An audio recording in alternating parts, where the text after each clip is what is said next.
Alright, today I'm going to be showing you how to apply Cassia Obovata. Cassia is a plant that grows in India, and it has all the benefits of henna without having color results on the hair. Unless you have light hair such as blonde or gray hairs, then it can show up as a low, like golden tone. It has a very low dye molecule that is yellow, and that will come up on light hair if you let it sit out for some dye release time, which can range anywhere from 2 to 12 hours. Today I'm going to be doing Cassia on Isa. He's 11 years old, and the purpose of doing Cassia on his hair today is because he does have a lot of dandruff right now. There's a change of weather right now, and we want to prevent that because, you know, it's embarrassing for young people like to have this, like dandruff and going to school and being around friends. You know, we want to like get rid of it naturally rather than having to use, you know, chemicals to combat it. But usually with any like dry scalp or, you know, flakes, dandruff, like I also recommend that you probably need to wash your hair a little bit more often. Like I would say every second day. It just really depends on your hair type. And if you find this, and if you do wash a little bit more often, you'll notice probably a change as well. And after doing and if you decide to do the Cassia treatments, which will really help a lot, because this is Isa's second Cassia treatment. It's really helped a lot, and basically there's hardly anything there. And after doing the Cassia treatments, also moisturize with one of our hair oils. What's really moisturizing is the cocoa veta that you can find at Henna Sooq, or the argan oil is very good at Henna Sooq. They're very rich in moisturizing, and sometimes you need to tweak your natural hair regimen a little bit more.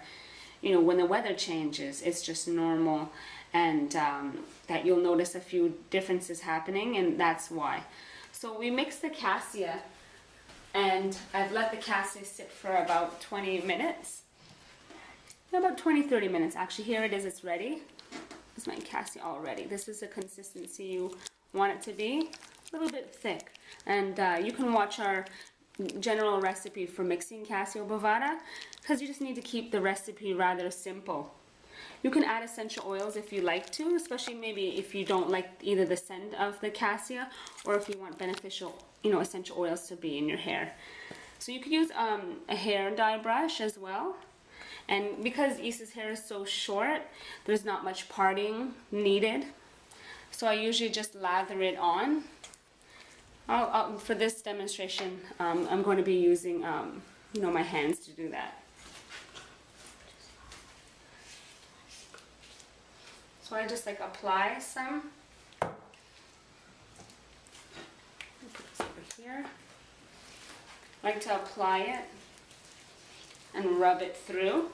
Oh, also to note, I have an old towel on his shoulders. You can use an old towel, and gloves as well are really good. And Isa thinks it's all good. I think really Isa likes the cooling properties, because the Cassia is also very cooling, like the henna is. I like how it feels. Like how it feels. So you just lather that all over. And because he does have very thick hair strands, I like to make sure it goes really, you know, deep. Plus it feels really good, you know, when you massage it in. With henna, I personally like love massaging it in. It feels so good, and it goes so deep.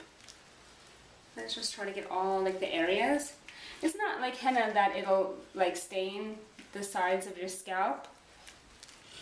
Henna will definitely stain your skin when you're applying it, so you'd have to put something around the edges. But for Cassia, you don't have to necessarily, because people don't usually get stains from that. And then I clean up, so any little spills, I'll just wipe it away. Yes, because Cassia isn't the staining type. Yeah, not so much. Oh, sorry, got a little bit of Cassia over there. You can use a towel, wipe that off.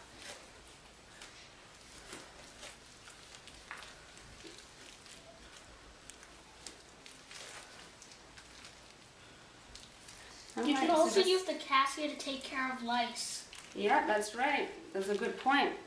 Cassia will kill lice. So if your children or anyone you know has lice, they can use henna or Cassia to kill it, because it'll basically drown it out. And I really lathered it on. Oh, sorry, I got a little bit on you. Yeah, I'm going to be really careful to do it really gently, but this is really well done. I'll tell my gloves off, Isa. Plus Cassia is also cold, and as for lice, they're used to warm weather, not cold. Okay, don't take the towel off until everything is finished, because you have Cassia now on your shirt a little bit. So be careful. Okay, so you can use a shower cap, or you can use cling wrap, saran wrap. Yeah, last time I used that thing.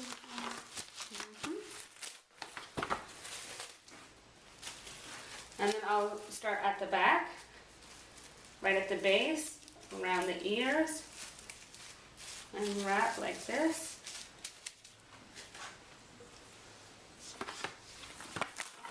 Probably need about like 2 pieces. Do the front, and then do the back. If you would need it, like if you had really long hair and you had to do the Cassia treatment, you would section it. The latest techniques in sectioning your hair when you're dyeing is just do small sections in the front and part it down the middle, and then do about 4 sections. You start at the front actually, because the dye needs to sit on the front ends. If some of you notice when you're coloring your hair or dyeing it, you want to get the herbs to be on the front, part the most, because giving it that extra time helps for the dye. All right, so a little bit more the saran wrap, and then he'll wash this out really well in about, I would leave it on for about 30 minutes to an hour. So that's it. That's good to go. Thanks for watching.